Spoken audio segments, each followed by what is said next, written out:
আমি সকলোৱে জানো যে প্ৰধানমন্ত্ৰী নৰেন্দ্ৰ মোদী ডাঙৰীয়াই প্ৰত্যেক মাহৰ শেষ ৰবিবাৰত ৰাষ্ট্ৰৰ উদ্দেশ্যে মন কী বাত অনুষ্ঠান অনুষ্ঠিত কৰে আৰু তাতে প্ৰধানমন্ত্ৰী নৰেন্দ্ৰ মোদী ডাঙৰীয়াই দেশৰ সাফল্য, দেশৰ নাগৰিকসকলৰ সাফল্য আৰু যিবিলাক জীৱন গাথাই দেশবাসীক প্ৰেৰণা দিব পাৰে তেনে বিষয়বস্তুসমূহ মন কী বাতত উপস্থাপন কৰে।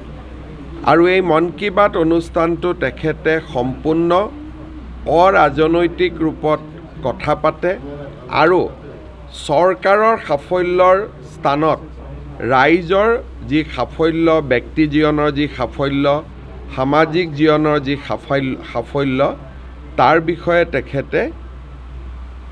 তেখেতৰ মন কী বাতত জনসাধাৰণক এই সাফল্যৰ কাহিনীবিলাক শ্বেয়াৰ কৰে যাতে ইজনে সিজনৰ সাফল্যৰ পৰা অনুপ্ৰাণিত হ'ব পাৰে।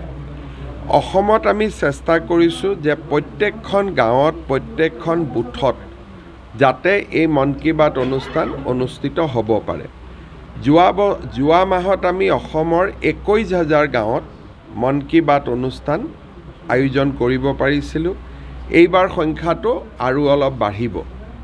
এইটোৱে আমাৰ এটা প্ৰচেষ্টা আৰু এই প্ৰচেষ্টাত মন কী বাত অনুষ্ঠান শুনিবৰ বাবে আমি অকল বিজেপিৰ কাৰ্যকৰ্তাসকলকে নিমন্ত্ৰণ নকৰোঁ, ৰাজহুৱা ব্যক্তিসকলকো নিমন্ত্ৰণ কৰোঁ, অৰাজনৈতিকভাৱে ইয়াক অনুষ্ঠিত কৰোঁ।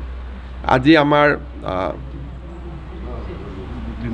আমাৰ বিমানকোট মণ্ডল যি আমাৰ কাৰ্যালয় আছে সেই কাৰ্যালয়ত মই আমাৰ কাৰ্যকৰ্তাসকলৰ সৈতে একেলগে মন কী বাত শুনিলোঁ আৰু অলপ পিছত মই ডিব্ৰুগড়লৈকে যাম। যিকোনো খবৰৰ বাবে যোগাযোগ কৰক 7099017330 লগতে 7099017110 নম্বৰত।